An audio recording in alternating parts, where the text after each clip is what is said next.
Ya sudah. Berarti aturan penyimpulan sudah ya. Nah, kalau ini soal ini coba jadi kita membuktikan bukti formal keabsahan argumen yang dinyatakan. Kenapa? Bufas. Belum. Oh. Oke, terima kasih. Itu ngurus P2M mungkin. Kan Ilkom sama statistik di Kelurahan Malaka. Belum. Bukti formal keabsahan argumen ya dinyatakan dengan kalimat. Jadi kita mengubah kalimat ini dengan simbol-simbolnya ini ya. Kemudian setelah itu baru dibuktikan dengan itu tadi apa namanya aturan penyimpulan. Ada berapa ini? 3 soal di situ. Kan? Terus jadi contohnya ada apa kelihatan ini share saya? Iya, terlihat, Bu. Kelihatan ya di sini. Coba dibaca Haikal soalnya. Oke, soal 3 ini jika barang-barang berkurang, maka harga akan naik. Nomor 1. Ya. Nomor 1 dulu Haikal. Nomor 1 dulu. Di Jika sini aljabar Ibu itu loh. soalnya nomor 3, Bu. Oh gitu. Iya. Sebentar. Kan terjadi kesalahan.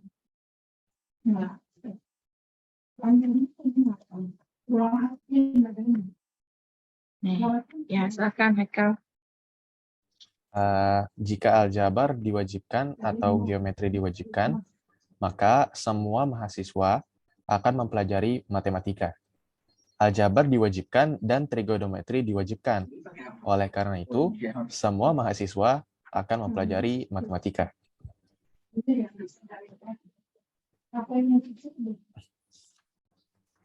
Ya, jadi di situ disimbolkan ya jika aljabar diwajibkan, misalnya ya. Jadi jika aljabar diwajibkan, itu misalnya kita simbolkan dengan A, gitu ya. Kemudian atau geometri diwajibkan berarti disimbolkan dengan G misalnya, maka semua mahasiswa akan mempelajari matematika. Berarti M misalnya. Kemudian aljabar diwajibkan dan trigonometri diwajibkan, A dan T. Oleh karena itu kesimpulannya semua mahasiswa akan mempelajari matematika. Berarti kesimpulannya adalah M. Tuh. Jadi kalau disimbolkan menjadi seperti ini. Ya, jadi premis yang 1, premis kedua, premis ketiga. Sampai kesimpulannya adalah M. Kemudian baru dibuktikan dengan aturan penyimpulan. Jadi misalnya kita buat premis baru gitu ya, yang ketiga misalnya A dengan alasan yang adalah dual kita simply, kemudian nomor 4 itu A atau G, 3 kita adisi, maka 5 itu M, 1, 4 kita MP. Berarti argumen tersebut adalah sah gitu ya. Kemudian nomor 2, silakan Anida. Ragil menghadiri pertemuan atau Ragil tidak diundang pada pertemuan. Jika para direktur memerlukan Ragil pada pertemuan, maka ia diundang pada pertemuan. Ragil tidak menghadiri pertemuan. Jika para direktur tidak menginginkan Ragil pada pertemuan dan Ragil tidak diundang pada Maaf, Bu.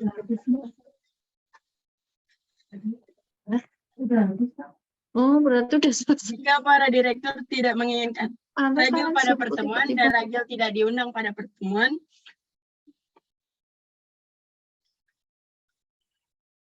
maka Ragil akan keluar.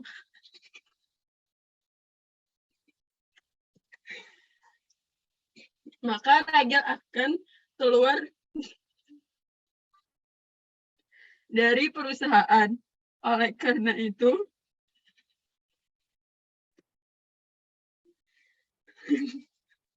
ya Allah, Ibu maaf, Bu. Oleh karena itu,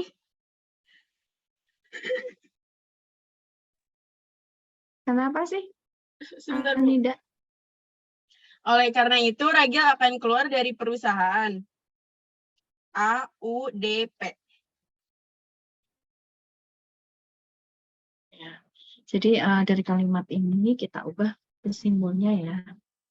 Itu kemudian nanti ada ketemunya ya. Premis 1, 2, 3, 4. Dan kesimpulannya kemudian baru dibuktikan tadi itu alurnya. Ya, nanti dicoba sendiri lagi.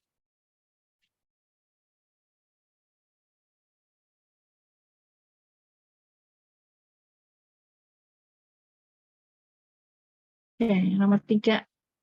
Aura. Jika barang-barang berkurang, maka harga akan naik. Jika ada perubahan dalam pemerintah, maka pengawasan pajak tidak akan diteruskan. Jika ancaman inflasi mendesak, maka pengawasan pajak akan diteruskan. Jika produksi berlebihan, maka harga tidak akan naik. Ada kenaikan produksi atau ada perubahan dalam pemerintah.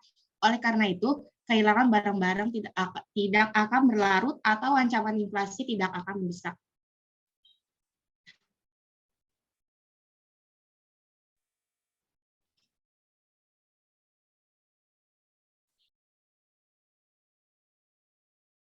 Nanti kita ubah ini ya ke dalam bentuk ini simbol-simbolnya ya. Kemudian kita kita selesaikan dengan penyimpulan. Jelas ya? Adakah ada masalah atau ada pertanyaan dulu?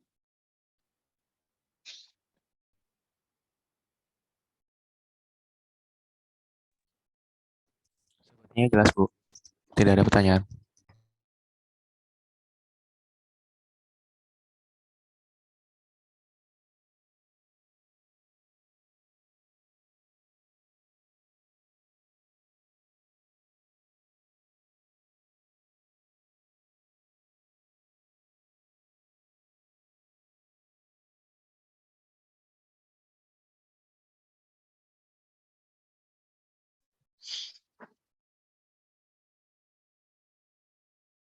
Oke, masih kelihatan ya share-nya. Selanjutnya,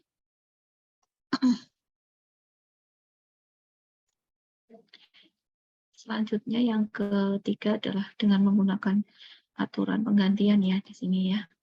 Jadi kemarin sudah ada 9 bukti formal keabsahan argumen ya dengan aturan penyimpulan. Sekarang kita lanjutkan dengan aturan penggantian. Nah, di sini aturan penggantian yang pertama adalah DM ya. Nah, di sini coba dibaca Reskia. Yang pertama apa? Baik, Bu. Yang aturan-aturan penggantian. Yang pertama, hukum De Morgan, DM. Negasi P atau Q sama dengan negasi P dan negasi Q. Itu Negasi bacanya ekuivalen ya. Ekuivalen, Bu. Negasi Lanjut. yang bawahnya.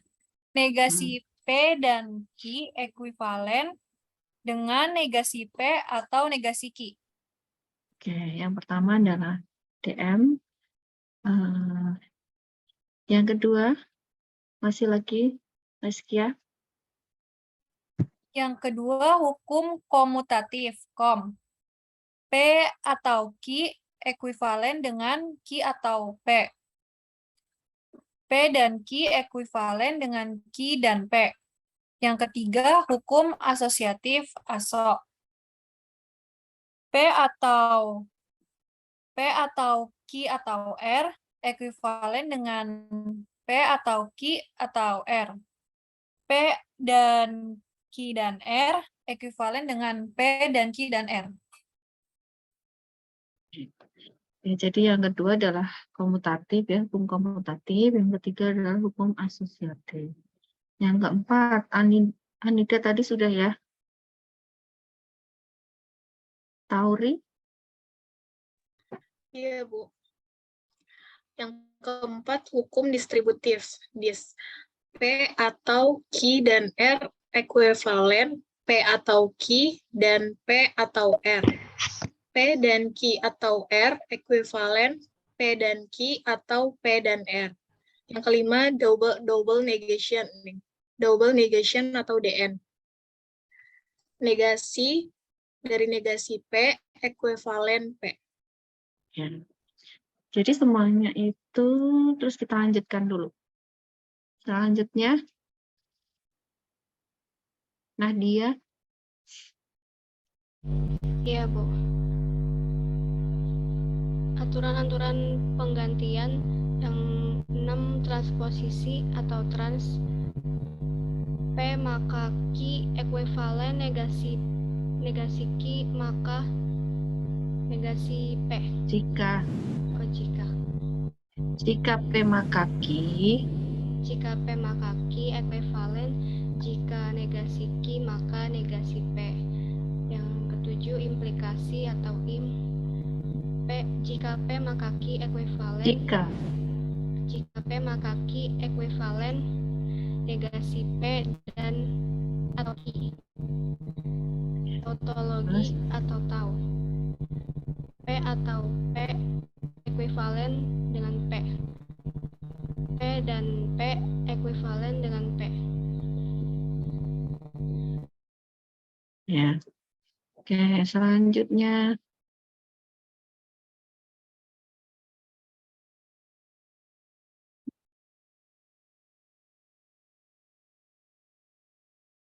Siti Fatimah, Iya, Bu. Aturan-aturan penggantian yang ke-9, ekuivalensi atau ek jika P dan hanya jika Q jika P hanya jika Q ekuivalen dan hanya jika Q, P jika dan hanya jika Q ekuivalen dengan P jika P maka jika P, Q jika P maka Q dan jika Q maka P. 10 exportation atau X P dan Q maka R jika P ekuivalen dan Q maka R, jika P dan Q maka R ekuivalen dengan P maka jika P maka jika P Q maka R gitu kan? jika P maka Jika Q P, jika P, ulangi lagi. jika P maka Q maka R. Jika Q maka R. 10. Satu lagi. 11 kontradiksi P dan negasi P atau Q ekuivalen dengan P. Ya. Jadi ada berapa untuk aturan penggantian? Ada 11 ya. Jadi kalau aturan penggantian namanya penggantian berarti kan diganti ya.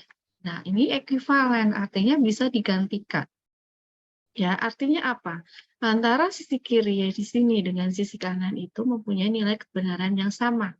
Kalau misalnya nggak percaya gitu ya, mau dibuktikan silakan saja. Buktikan aja menggunakan tabel kebenaran misalnya dari ke-11 bukti formal keabsahan ini. Jadi untuk aturan penggantian itu ada berapa? Ada 11. Yang pertama adalah DM, yang kedua adalah komutatif, ketiga asosiatif, yang keempat distributif, kelima DN, double negasi, yang keenam transposisi, ketujuh implikasi, 8 tautologi gitu ya, 9 ekuivalensi, 10 exportation, dan yang 11 adalah kontradiksi. Nah, nanti ke-11 ini akan kita pakai untuk membuktikan keabsahan argumen dengan aturan penggantian.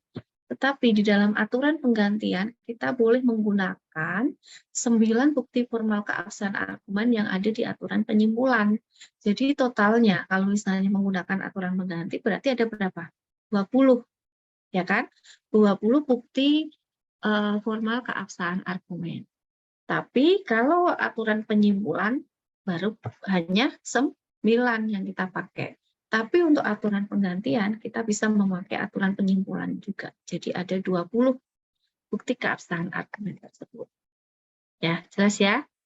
Misal, di situ contohnya adalah yang premis 1 adalah jika B maka N, premis 2 jika negasi B maka S, kesimpulannya di situ adalah N atau S. Ya kan?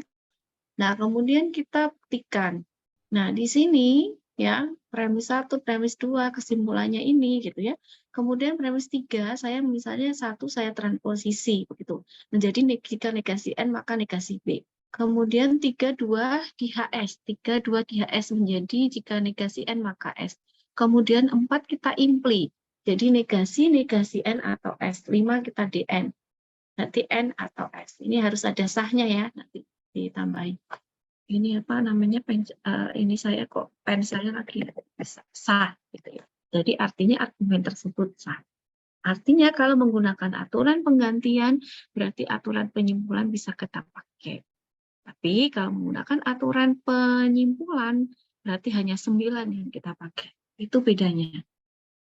Oke.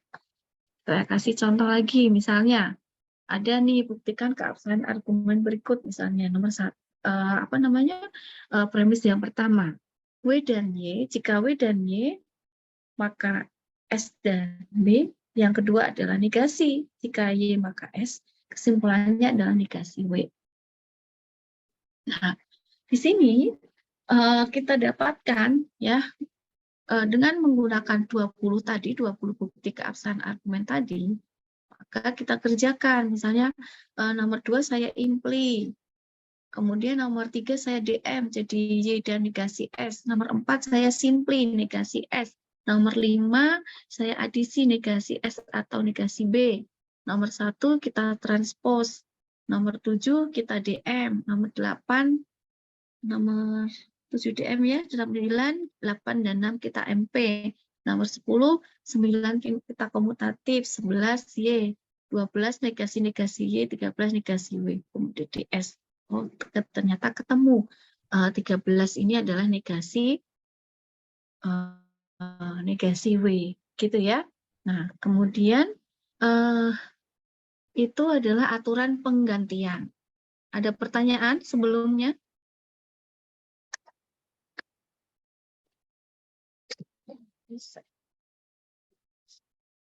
Apakah ada pertanyaan? Saya Bu, sedikit aja, Haikal. Ya, silakan. Berarti kalau untuk membuktikan suatu argumen kita bisa memakai langsung 2 gitu kan Bu? Misalnya kayak aturan pergantian dan aturan tadi apa? Oke. Nah, itu tergantung dari soalnya, Haikal. Kalau Oh, misalnya di dalam soalnya itu, misalnya buktikan argumen kebenaran berikut dengan menggunakan tabel kebenaran, berarti kita menggunakan tabel kebenaran. Misalnya buktikan keabsahan argumen berikut dengan aturan penyimpulan, berarti dengan aturan penyimpulan. Kalau misalnya aturan penggantian berarti menggunakan aturan penggantian. Kalau tidak ada aturannya, ya berarti misalnya nggak ada aturannya begitu, biasanya namanya menggunakan aturan penggantian. Dalam artian menggunakan 20 bukti keabsahan tadi. Cuman biasanya dalam soal itu sudah diketahui menggunakan apa penyelesaiannya. oke, baik. Terima kasih Bu. Ya. Oke, silakan, ada lagi?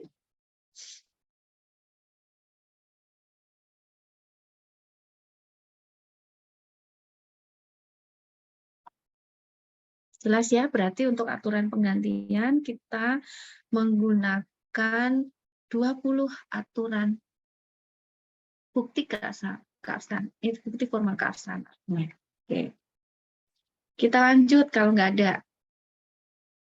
Selanjutnya adalah aturan bukti bersyarat.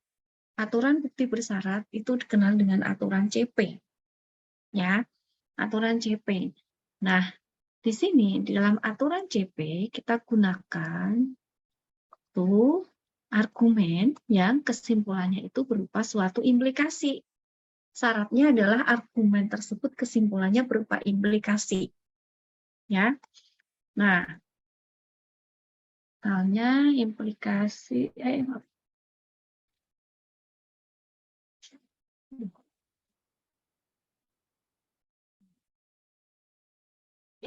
Jadi setiap argumen itu merupakan suatu bentuk implikasi dari konjungsi semua premis argumen P kesimpulan yang mengikutinya. Jadi kita harus mengubah kesimpulan tersebut menjadi suatu implikasi.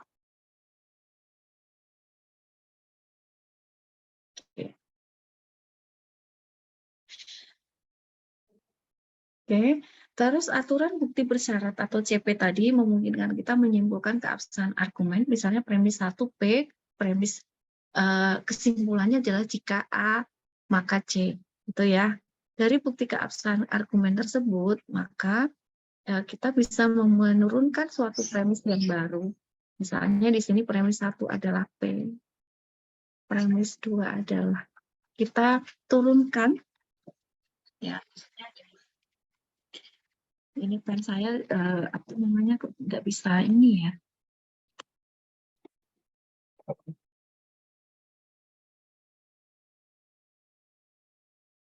Ya, jadi apa namanya ini kan P kesimpulannya jika A maka C, maka premis 1 adalah P. Kemudian premis 2 ini kita ambil premis yang A ini menjadi premis yang kedua. Kemudian C-nya ini adalah menjadi suatu kesimpulan yang baru. Gitu. Jadi kita ambil contoh, misalnya soalnya premis 1 misalnya jika A atau B maka C dan D. Kemudian yang premis 2 adalah jika D atau E maka F. Kesimpulannya adalah jika A maka F. Di sini kesimpulannya kan sudah berupa suatu implikasi, ya kan? Berarti kita mempunyai premis baru. Ya, premis baru itu adalah di sini, premis yang di sini ya. Ini sebagai premis yang baru dan F di sini ininya itu adalah sebagai konklusi atau kesimpulan. Nanti dikasih keterangan di sini adalah 2CP. Ya, kita menggunakan aturan CP. Nah, setelah itu ke bawahnya kita kerjakan menggunakan 20 tadi, 20 bukti keabsahan argumen tadi, bukti formal tadi. Terserah masing-masing mahasiswa ya. Jadi nggak harus sama persis. Misalnya saya mengerjakan soal ini, misalnya dengan cara, kalau ini wajib ya, ketiga ini kan berarti mengubah ya, di sini apa namanya, menjadi suatu premis baru ketiga, dan F ini menjadi suatu kesimpulan, 2 di CP. Untuk ke bawahnya, mungkin masing-masing mahasiswa itu mempunyai jawaban yang berbeda-beda. Nggak harus sama persis, tetapi alur berpikirnya itu bisa diketahui ya, diketahui artinya saya itu bisa membaca alurnya. Misalnya premis keempat, oh ternyata si Haikal ini nomor 5 dulu nih dijadikan nomor 4, nggak apa-apa. Asalkan di sebelah kanan ini alasan-alasan ini harus terpenuhi dan harus benar. Ya, harus betul ya. Jadi misalnya A atau B premis keempat, 3 saya adisi. Premis kelima C dan D. Oh, 1, 4 di MP misalnya. Kemudian premis ke-6 D, 5 disimpli. Kemudian 7 D atau E, 6 diadisi. Kemudian 8 F2, 8 kita MP, misalnya seperti itu, ya kan? Nah, kemudian ini jawabannya adalah sah. Oh, menjadi sudah terbukti, berarti sah. Tuh, itu untuk aturan CP. Ya, bagaimana Bu kalau misalnya belum berupa implikasi gitu ya, kesimpulannya belum berupa implikasi. Berarti kita harus ubah menjadi suatu implikasi. Misalnya apa ini namanya? Misalnya nomor 2. Ini ya. Silakan nomor 2 dicoba ya.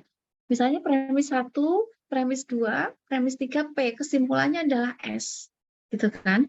Kesimpulannya adalah S. S itu kan belum dalam bentuk implikasi, Bu, gitu kan? Nah, kita kan punya tadi tautologi. Tautologi itu jadi apa?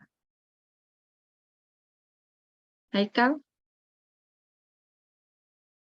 Halo. Ya. Tautologi ya, yang S-nya tadi, Bu. Ya.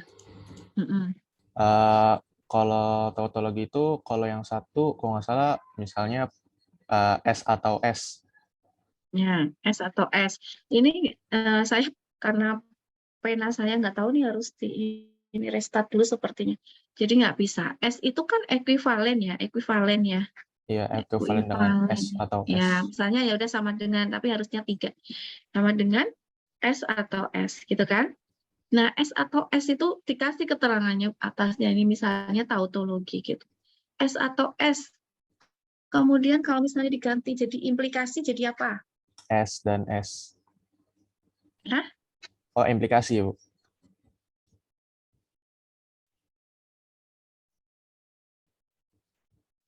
Ada tadi implikasi apakah apa? Kalau ini harus yang sama kayak yang di soal ini, Bu. Jadi kita harus mengubah S ini ke dalam bentuk implikasi kan ya? Karena di dalam aturan CP kan kesimpulannya wajib implikasi.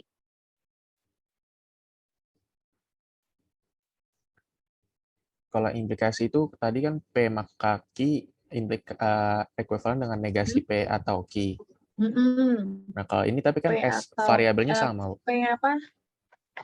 Ya nggak apa-apa, kan apa P maka Q itu menjadi negasi P Atau Q.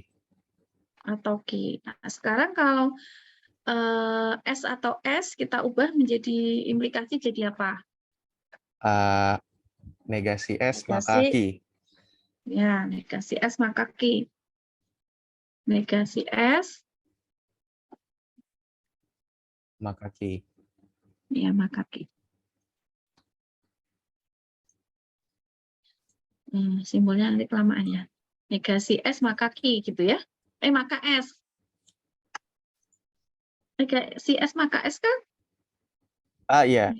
Negasi S maka S. Soalnya satu itu ya variabel boleh kayak gitu, Bu.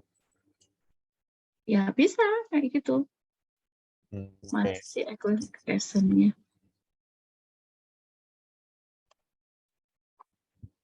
Itu nggak bisa. Ini saya kok ceritanya tuh ganti laptop baru ceritanya, tapi malah jadi ini belum terbiasa. Ya, nah ini aja lah biar cepat. Jadi negasi S maka S. Berarti di situ kan kita sudah mempunyai apa? Dalam bentuk implikasi kan ya. Berarti di sini negasi S itu sebagai premis baru. Benar kan? Negasi S sebagai premis baru. Dan kesimpulannya apa? Tetap S. Ya. Nah, udah berarti terus kemudian kalian lanjutkan ke premis yang kelima, ke-6, ke-7, ke-8 supaya ini tuh bisa terbukti. Gitu. Jadi artinya kalau misalnya ini kesimpulan ini yang harus dalam bentuk implikasi. Kalau misalnya belum bagaimana? Berarti harus kita ubah ke dalam bentuk implikasi.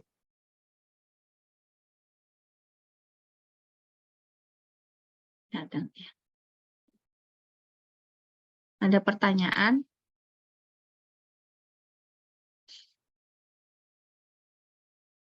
Jelas? Coba dilanjutkan dari soal ini. Dari soal ini dilanjutkan, ketemunya apa ini? Apa kelima, keenam, dan seterusnya.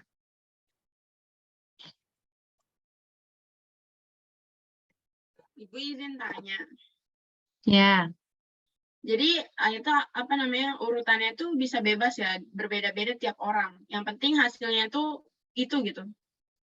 Iya, jadi kan nggak mungkin bisa menyamakan ya, menyamakan alur berpikir kita itu menjadi sama, kan nggak mungkin kan? Jadi apa namanya bebas saja misalnya premis kelima, keenam apa, asalkan memberikan apa ini namanya alasan-alasannya ini yang harus tepat. Nah, kalau misalnya di langkah kelima sudah salah, di langkah kelima salah, berarti artinya udah salah, gitu kan? Misalnya, oh ini C dan D, ternyata di sini menuliskannya bukan 14 MP, misalnya ada MT apa gitu, berarti salah. Jadi artinya setiap kali menuliskan premis baru harus disertai alasannya. Alasannya berarti kita menggunakan 20 bukti formal keabsahan argumen tadi yang sudah dijelaskan di atas. Betul, Anida. Baik, Ibu. Terima kasih. Ya, ada pertanyaan lagi?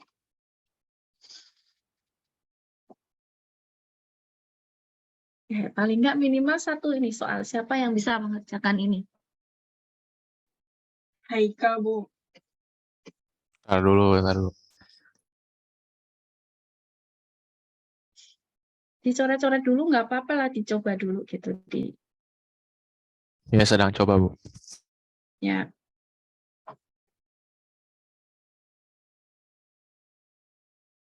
Udah ditulis dulu soalnya.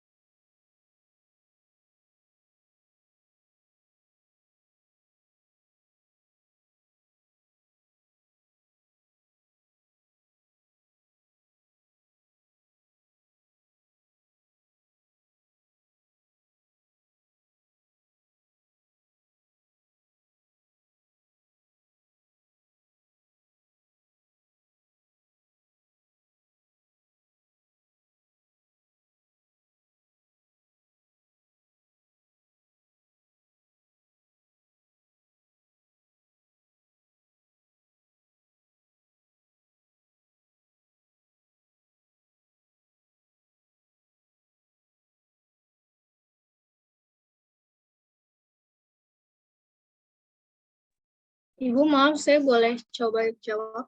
Ya, silakan. Kalau saya untuk premis 5-nya, misalnya dari premis 3 itu kan P, Bu. Terus ditambah at jadi P dan S. Iya, Boleh? boleh di share screen, Tauri. Ini Oh, saya ya. stop dulu. Sebentar ya, Bu.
Apa sudah terlihat, Bu?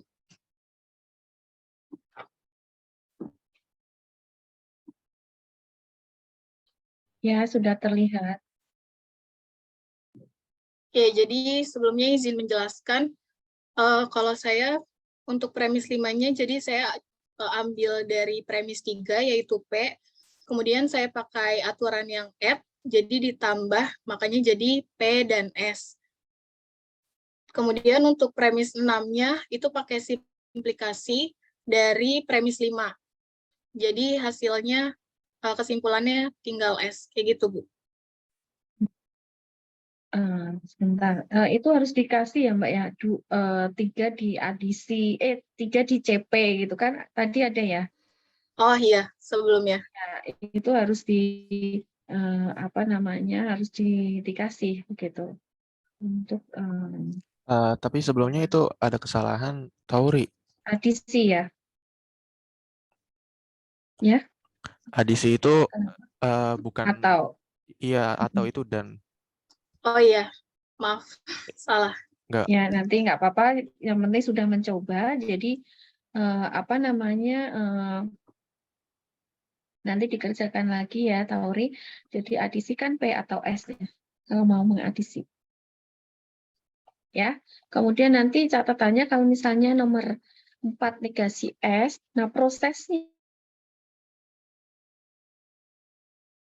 proses untuk ini kan premis ketiga kan kesimpulannya S ya tadi, kesimpulannya S. Terus kemudian bisa menjadi implikasi gitu kan. Nah, itu prosesnya kemudian dikasih langkah keempat itu berarti 3 itu di CP tuh.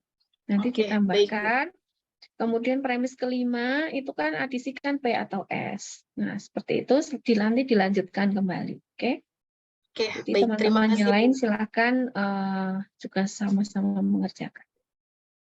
Oke, gitu ya. Jadi itu memang harus pelan-pelan dan satu persatu melihat, dan 20 bukti pokok keabsahan argumen itu paling enggak ya tetap harus mempunyai catatan kecil, oh ini menjadi ini menjadi ini. Kalau penggantian berarti ini bisa digantikan oleh ini, kalau penyimpulan ini gitu ya. Nanti. Nah, di LMS kan sudah ada tuh tugas individu apa namanya? Silakan dikerjakan. Kemudian nanti akan saya cek untuk pertemuan berikutnya ya. Kemudian di diskusi, di forum diskusi, mungkin nanti bisa dimanfaatkan untuk diskusi yang soal tadi. Soal yang ini tadi yang kita bahas. Gitu, jadi nanti tolong didiskusikan di LMS itu yang pertemuan keempat itu adalah ini ya, soal ini yang S tadi, sama 2 soal, sama soal ini. 2 soal, nanti di forum diskusi, kemudian tugas individunya nanti tolong dikerjakan. Nanti minggu depan saya minta untuk mempresentasikan untuk tugas individunya ya. Nanti siapa yang ini, jadi saya minta untuk mempresentasikan tugas individunya. Jelas ya? Jadi pertemuan hari ini aturan penggantian dan aturan CP. Dan jangan lupa setiap kali membuktikan sah, di bawahnya harus ditulis terbukti sah.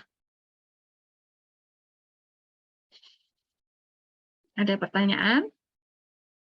Semua hadir hari ini? Ada 40 ya? Ya. Ini kelas apa, Pi? Kelas A ya? Kelas A, Bu. Oh iya. Nanti ada yang itu info mengenai tes bahasa Inggris itu sudah tahu belum ya? Sudah dari Katranya dan Katrinya, Bu. Dari mana? Ya, Tingkat ya? ya, Katri ketua angkatan, Bu. Oh iya. Oke, jadi ada tes itu bahasa Inggris ya. Jadi nanti jangan lupa untuk jadwalnya. Itu Oke, bulan depan mungkin kan ya, Bu? itu ya. Bulan depan. Bulan depan ya. Iya, September. Sekarang Oktober ya, nggak salah ya. Kapan ya? Saya kemarin suratnya sih ada.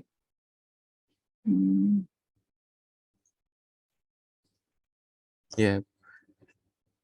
Ya, udah ada kan ya? Ya, sudah, Bu. Ini ada info juga mengenai bahasa Italia ya. Kursus bahasa Italia atau apa gitu. Ada yang minatnya?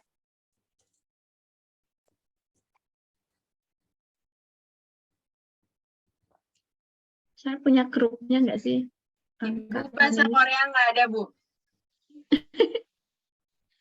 Nggak tahu, belum ada. Adanya bahasa Italia tuh kalau mau. Saya belum punya grup Penmat 22 ya. Ada nggak? Yang satu kelas itu. Satu kelas A, Bu, maksudnya. Ya, kelas A. Ada, Bu. Atau PA aja ya kayaknya ya. Iya, grup PA udah terbuat, Bu.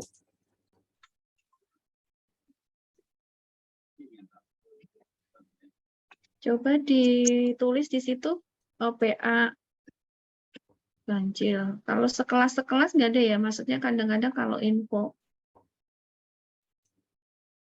Oh, yang kelas A dan kelas B jadi satu gitu, Bu. Iya, yang jadi 2 kelas juga nggak apa-apa sih. PM apa? PM 22A, PM 22B. Yang grup PA NIM ganjil udah ada, iya itu dia. Iya, kalau ganjil udah ada. Udah saya Bahasa share di situ ya. Itali. Kalau misalnya ada yang minat, nanti diinfokan ke temannya juga, Hikal. Iya, Bu. Apa namanya untuk kelas. Oke, ada pertanyaan lagi? Oke, kalau nggak ada mungkin cukup ya pertemuannya ini. Silakan dilanjutkan di LMS-nya ya. Nanti saya cek tugas-tugasnya. Oke, terima kasih semuanya. Selamat siang. Assalamualaikum warahmatullahi wabarakatuh. Waalaikumsalam. Terima kasih, Ibu. warahmatullahi wabarakatuh. Ya, Terima kasih, Bu. sehat-sehat ya. Sehat-sehat juga, Bu.